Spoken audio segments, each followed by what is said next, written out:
नमस्कार साथियों। आज का टॉपिक है हमारा जलवायु परिवर्तन न्यूनीकरण रणनीतियां आखिर होती क्या है।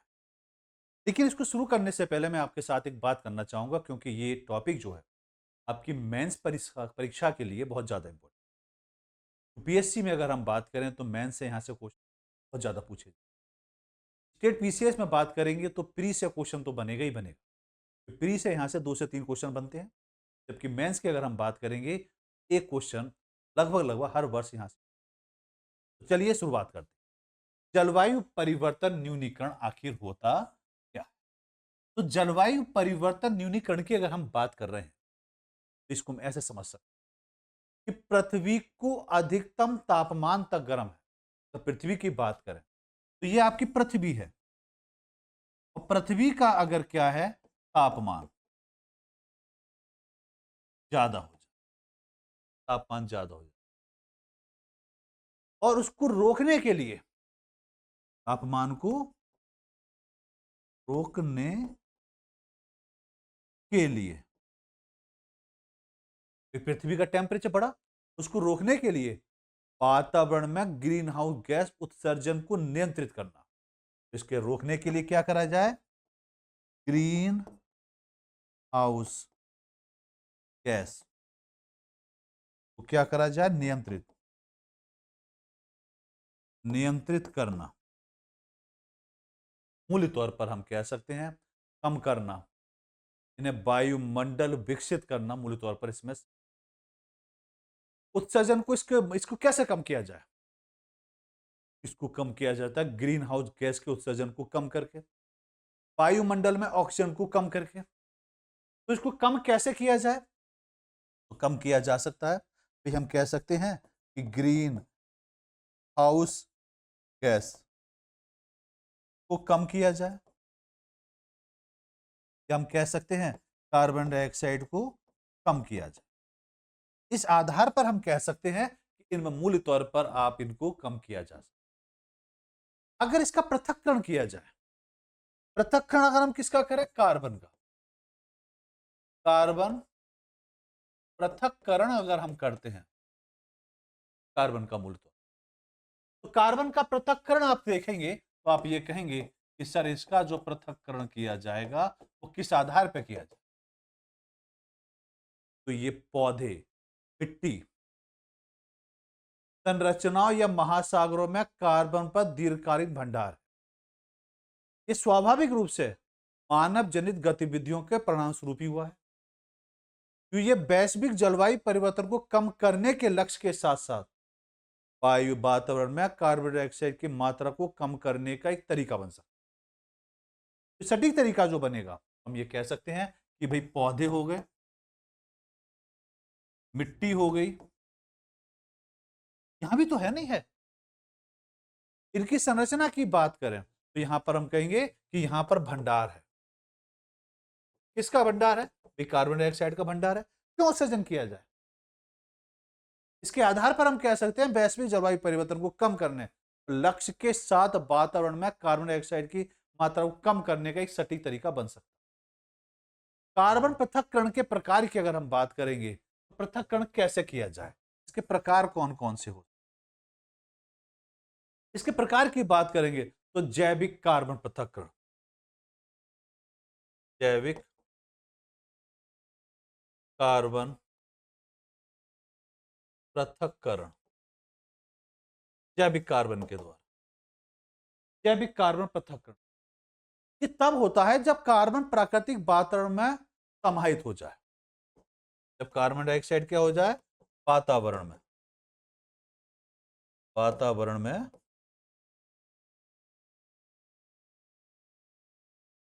समाहित हो, तब ऐसा होता है।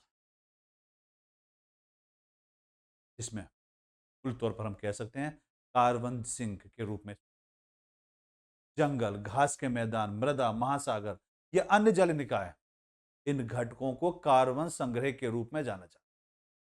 यहां पर हम देखें तो वैश्विक कार्बन का लगभग, अगर हम देखेंगे वैश्विक कार्बन को अगर हम बात करते हैं,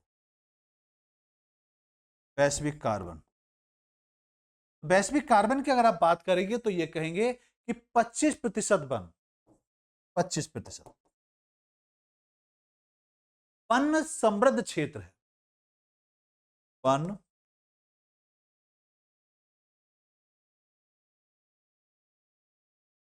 क्षेत्र इसमें आता है। वैश्विक कार्बन की बात यहां पर हम देख सकते हैं, जब पौधों की पत्तियां झड़ जाती हैं या पौधे मृत अवस्था में आ जाते हैं तो इसमें से संग्रहित कार्बन या तो वायुमंडल में छोड़ दिया जाता है या मृदा में स्थानांतरित हो जाता है। जंगल की आग, वनों की कटाई जैसी गतिविधियों के कारण वनों का ह्रास होता है, कार्बन का नुकसान होता है, ह्रास होता है, वो सर्जित होती है। दूसरी अगर हम बात करेंगे, दूसरी बात करेंगे मृदा के द्वारा। मृदा के द्वारा कार्बन का क्या करा जाता है, क्षरण किया जाता है। कार्बन को प्रकाश संश्लेषण के माध्यम से, तो जो भी कार्बन है, प्रकाश संश्लेषण के माध्यम से, प्रकाश संश्लेषण के माध्यम से पौधों के द्वारा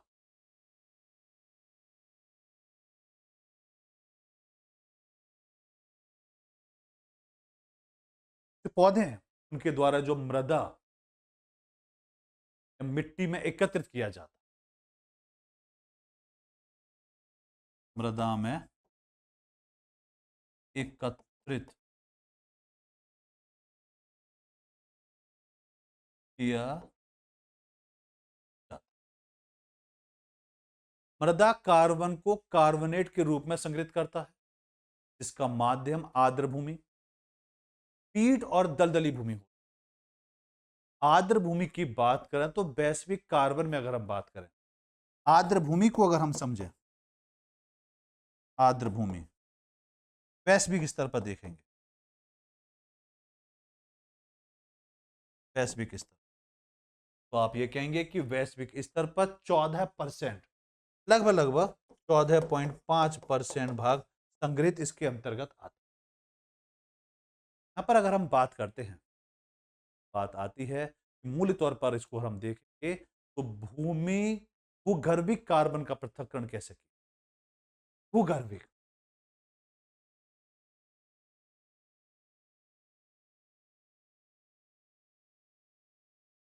कार्बन का पृथक्करण, भूगर्भिक कार्बन का पृथक्करण किया जाए। यह प्रक्रिया जब होती है जब कार्बन भूवैज्ञानिक संरचनाओं या चट्टानों जैसी आंतरिक संरचनाओं में भंडारित होता है। तो ये किसमें भंडारित होता है, या तो चट्टानों में कह सकते हैं मूल तौर पर, या मूल तौर पर हम ये कहें कि चट्टानों के साथ साथ भूवैज्ञानिक संरचनाओं में या आंतरिक संरचनाओं में कार्बन के ऊपर, चट्टानों में कार्बन के ऊपर क्या होता है, ये संग्रहित रहता है,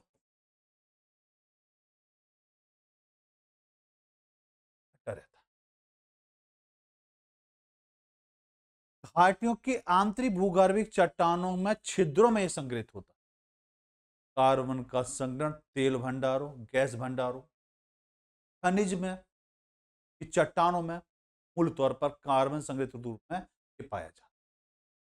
यहां पर हम कार्बन पृथक्करण को अगर हम समझें, कार्बन पृथक्करण मृदा संश्लेषण के द्वारा, कैप्चर पृथक्करण के द्वारा, कृत्रिम रूप में, बैक्टीरिया के रूप में, विकिरण के रूप में, पादपों के द्वारा पदार्थ के रूप में कार्बन डाइऑक्साइड का उत्सर्जन मूल तौर पर हुआ दिखाई। कार्बन कैप्चर एंड भंडार की अगर हम बात, तो यहां पर बात आती है कि सर ये कार्बन का जो भंडार है, ये भंडार कई तरीके से पूछा जाता है। कार्बन कैप्चर एंड भंडारण पूछा जाए,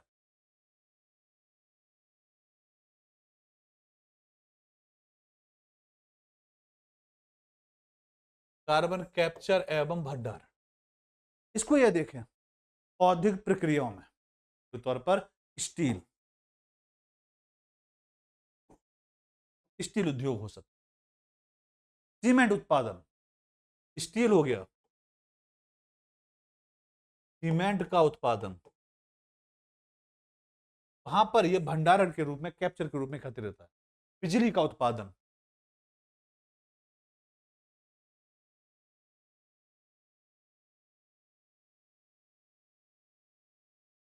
बिजली का उत्पादन दोस्तों, यहां पर देखें तो कार्बन का पृथक्करण जो हो रहा है वो मूल तौर पर स्टील के और सीमेंट के उद्योग के द्वारा, बिजली के उत्पादन में जीवाश्म ईंधन के दहन के द्वारा कार्बन डाइऑक्साइड को ग्रहित संग्रहित किया जाता है। फिर इस ग्रहित कार्बन को जहाज या अन्य स्थानों पर ले जाया जाता है जहाज के माध्यम से। हाँ, गहरे भूमिगत वो वैज्ञानिक संरक्षणों में इसको संग्रहित किया जाता है। यहाँ पर अगर हम देखें तो हम उसको ये देख सकते हैं, 3 चरणों में ये प्रक्रिया उत्पन्न होती है। अवशोषण के द्वारा, संपीड़न और परिवहन के द्वारा, और भूमिगत चट्टानों संरक्षण भंडारण के रूप में जब इसको संग्रहित किया जाए। बात आती है आखिर कार्बन कैप्चर की, अगर हम बात कर रहे हैं तो बात आई कार्बन कैप्चर यूटिलाइट का यूज कहाँ किया जाए। इसका यूज जो किया जाता है तो मैंने अभी आपको बताया, तो इसका यूज जो करा जाएगा मूल तौर पर देखा जाए तो अब इसको 3 जगह प्रयोग कर सकते हैं। 3 प्रयोग मैंने आपको बताया कि मूल तौर पर आप देखेंगे तो ये पाएंगे कि मूल तौर पर इसका यूज जो किया जा रहा है वो 3 जगह। कौन कौन से? ये आप कहेंगे अवशोषण, अवशोषण, अवशोषण के तौर पर, संपीड़न परिवहन के तौर पर, एवं परिवहन के तौर पर। तीसरी अगर हम बात करेंगे तो भूमिगत चट्टान संरचनाओं या भंडारण, भूमिगत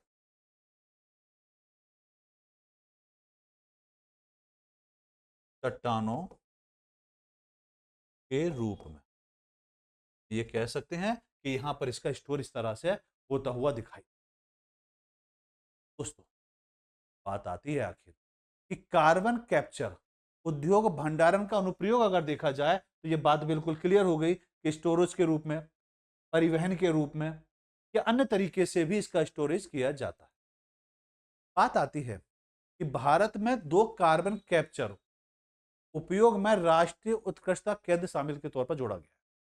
कार्बन कैप्चर को उपयोग राष्ट्रीय उत्कृष्टता केंद्र के तौर पर और कार्बन कैप्चर उपयोगिता के राष्ट्रीय केंद्र के रूप में Jawaharlal Nehru centre for and science के रूप में बेंगलोर में इसकी शुरुआत की।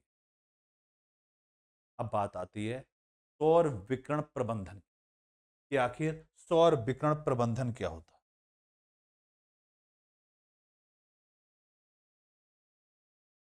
विकिरण प्रबंधन, सौर विकिरण प्रबंधन, इस तकनीक का प्रयोग पृथ्वी तक आने वाली सौर ऊर्जा की मात्रा को कम करके ग्रह को ठंडा कर, ये कह सकते हैं कि यहां पर जो पृथ्वी है, जो प्रकरण आ रहा है तो क्या करना है? कम करना। इससे क्या होगा? पृथ्वी कैसी रहेगी? ठंडी रहे। मुख्य काम ये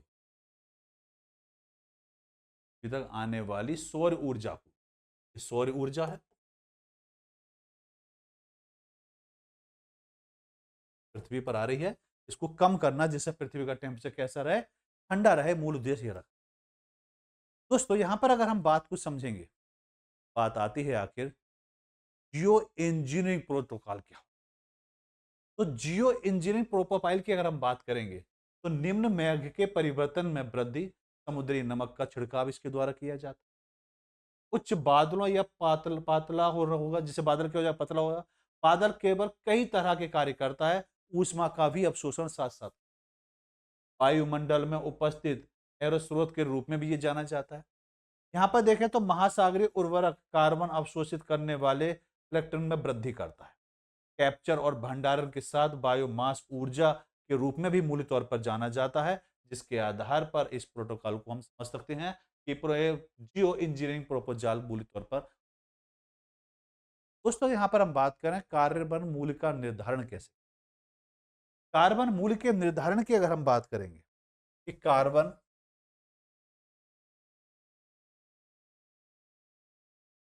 मूल्य का निर्धारण। कार्बन मूल्य का जो निर्धारण किया जाता है, ये नीलीकृत दृष्टिकोण होता है। उत्सर्जन को कम करने के उद्देश्य से ग्रीन हाउस गैस उत्सर्जन प्रमुख साधन के रूप में होता है और कार्बन डाइऑक्साइड पर मौद्रिक लागत तक बढ़ाता है। इसमें ना तो कार्बन उत्सर्जन करना मूल तौर पर देखा जाए, प्रवर्तन शामिल किया। कार्बन मूल्य निर्धारण की बात करें तो नीतिगत दृष्टिकोण से मूल रूप से समझें, इसमें उत्सर्जन को कम करने के उद्देश्य में क्या करा जाता है, जो कार्बन है का उत्सर्जन क्या किया जाता है, कम करना। कम करना मूल उद्देश्य। ग्रीन हाउस गैस उत्सर्जन मूल तौर पर होगा। उत्सर्जन जब कम किया जाएगा तो किसका कम होगा, ग्रीन हाउस गैस। इसका लक्ष्य है निम्न कार्बन अर्थव्यवस्था में परिवर्तन लाना, जिससे जलवायु परिवर्तन के प्रभाव को मूल तौर पर कम किया जाए। भारतीय परिदृश्य के तौर पर अगर हम देखें, भारतीय परिदृश्य के तौर पर अगर हम देखेंगे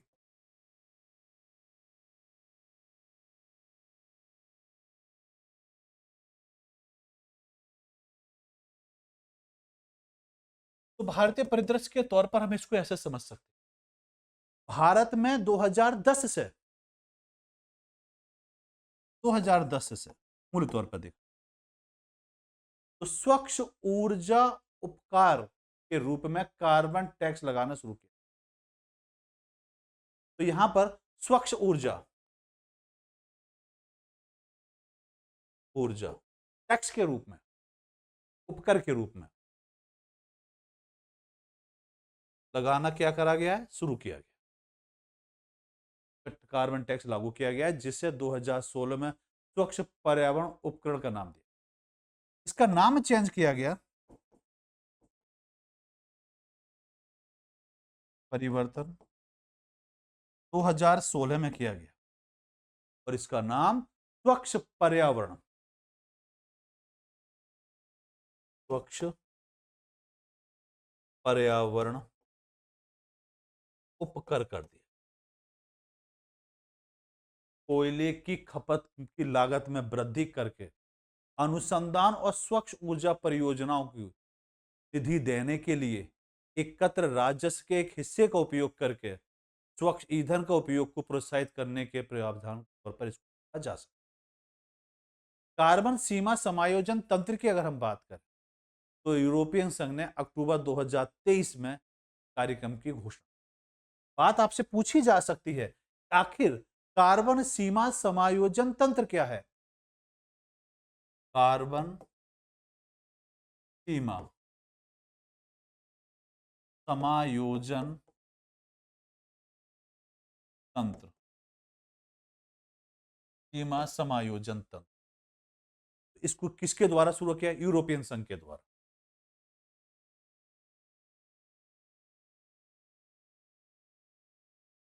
संघ के द्वारा शुरू किया गया 2023 अक्टूबर में घोषणा की गई। उन प्रक्रियाओं से बने उत्पादकों का प्रावधान किया जाए तो कार्बन पर लगातार जो कर लगाया पर्यावरण की दृष्टि से उसको कम करना है, ग्रीन हाउस गैस को हानि ना हो, तो मूल लक्ष्य यह रखा गया।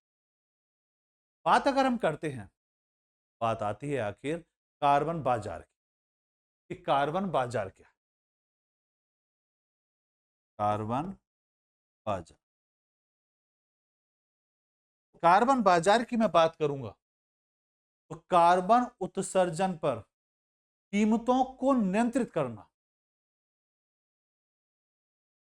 कार्बन उत्सर्जन पर कीमतों को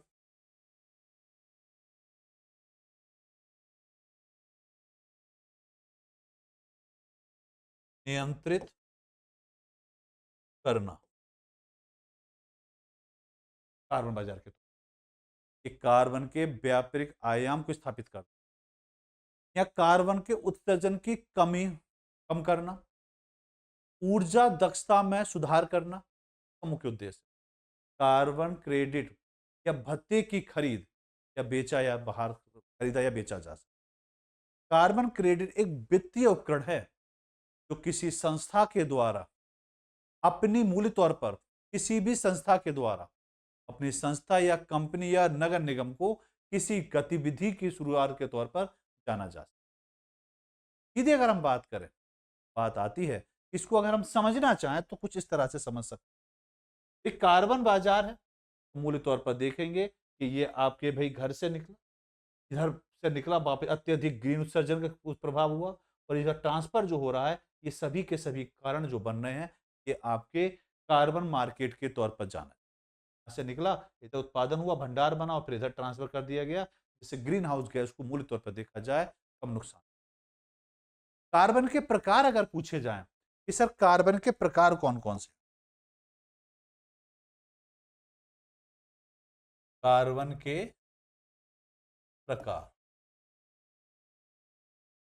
कार्बन के प्रकार की अगर हम बात करेंगे तो बात करेंगे नील कार्बन, नीला कार्बन, नीला कार्बन विश्व के महासागर और तटीय परिस्थितिकी तंत्र के द्वारा इसको ग्रहण किया गया कार्बन। कहां से मिलता है? महासागरों प्लस तटों पर यह पाया जाता है नीला कार्बन। तटीय परिस्थितिकी तंत्र जैसे समुद्री घास के मैदान,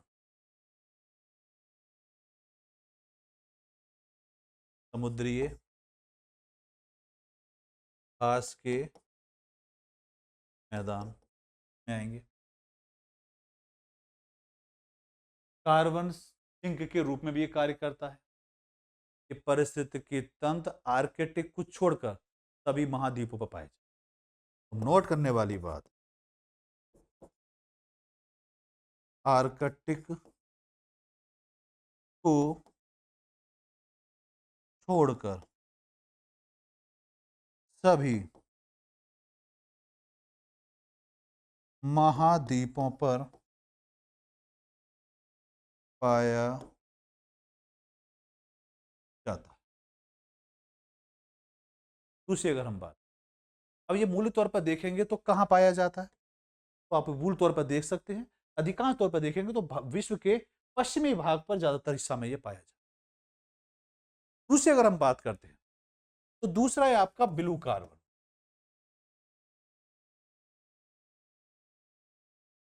ब्लू कार्बन, ब्लू कार्बन ये एक वैश्विक कार्यक्रम है जिसका उद्देश्य तटीय और समुद्री परिस्थितिकी तंत्र को प्रभावित और संरक्षित करके जलवायु परिवर्तन को कम करता है। मैग्रो, आर्द्र भूमि, समुद्री घास, ये कह सकते हैं मैग्रो वनस्पति,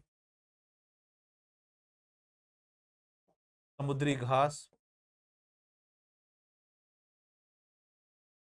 यहां पर हम ये कह सकते हैं कि मूल तौर पर ये पाए जाते हैं। आर्द्र भूमि इसके अंतर्गत आ जाती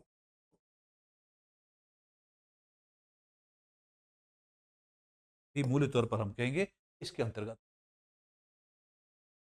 और हम कहें तो ये मूल तौर पर आर्कटिक को छोड़कर, की बात कर रहा हूं, आर्कटिक को छोड़कर सभी महाद्वीपों में मूल तौर पर पाया जाता है। एक आता है ब्लैक कार्बन।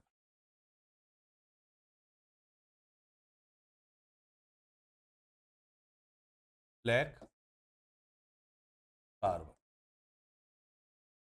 ब्लैक कार्बन की अगर हम बात, तो ब्लैक कार्बन कालिक का भी एक हिस्सा है जो जलवायु परिवर्तन में योगदान, जीवाश्म ईंधन के रूप में पाया जाएगा।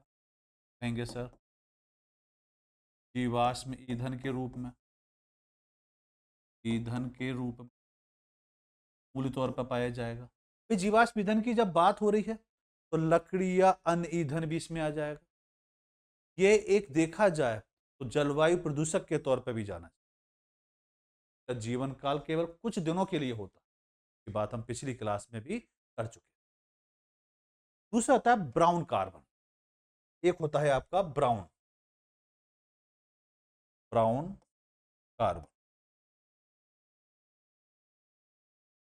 ब्राउन कार्बन की बात करें तो कार्बन की बात करेंगे तो यह कार्बन पदार्थ के दहन के ठहरा हुआ धुआं निकलता है, दहन से धुआं निकलता है, इसे भूरे कार्बन के रूप में देखते हैं। तो जो कार्बनिक पदार्थ हैं, कार्बन पदार्थ के दहन से जो धुआं निकलता है उसको हम ब्राउन कार्बन के तौर पर देखते हैं। ब्राउन कार्बन आमतौर पर वायुमंडल में पूर्ण तौर पर पाया जाता है। ब्लैक कार्बन, ब्राउन कार्बन वायुमंडल में छोटे छोटे रूप में पाया जाता है, सह अस्तित्व के तौर पर जाने जाते हैं, बहुत खाके बना। वायुमंडल के तापमान के पैटर्न और बदलाव करने की प्रक्रिया में ये बाधित करता है। एक कार्बन होता है जिसको हम बोलते हैं हरा कार्बन। हरा कार्बन, हरे कार्बन की अगर हम बात करें तो प्रकाश संश्लेषण के माध्यम से कार्बन को अलग किया जाता है और प्राकृतिक वनों में संग्रहित किया जाता है। तो ये किसके द्वारा प्राप्त होता है? प्रकाश संश्लेषण के द्वारा तो मूल तौर पर प्राप्त किया जाता है प्राकृतिक वनों के रूप में। पारिस्थितिकी तंत्र कार्बन सिंक के रूप में भी कार्य करता है, जो वायुमंडल में कार्बन को अवशोषित करता है और इसे पौधों में संग्रहित करता है। यह था आपका एक छोटा सा टॉपिक। मैं आशा करूंगा पूरा टॉपिक आपका कॉन्सेप्ट क्लियर हो गया होगा। चलिए चलते चलते जरा इन प्रश्नों के आंसर और देते चले जाइए। वनों के टिकाऊ प्रबंधन की वक्तव्य सिद्धांत पर सहमति कब बनी थी? रियो +20 सम्मेलन 2012 में, रियो 10 सम्मेलन जोहान्सबर्ग, पृथ्वी सम्मेलन रियो 1992 या पर्यावरण संरक्षण संयुक्त राष्ट्र सम्मेलन न्यूयॉर्क 2015 में। इसका आंसर देते हुए चलिए। और एक प्रश्न और, आप जरा इसको लिखकर दिखाइए कि 20वीं सदी में तैयार की गई कार्य योजना एजेंडा 21 क्या है? इस दिशा में वैश्विक स्तर पर प्रमुख गतिविधियों पर विस्तार से चर्चा कीजिए। मैं आशा करूंगा कि आप इन पर बेहतर तरीके से आंसर लिख पाएंगे। तो चलिए मिलते हैं जल्दी ही नई वीडियो में। तब तक के लिए आपको बेटा नमस्कार।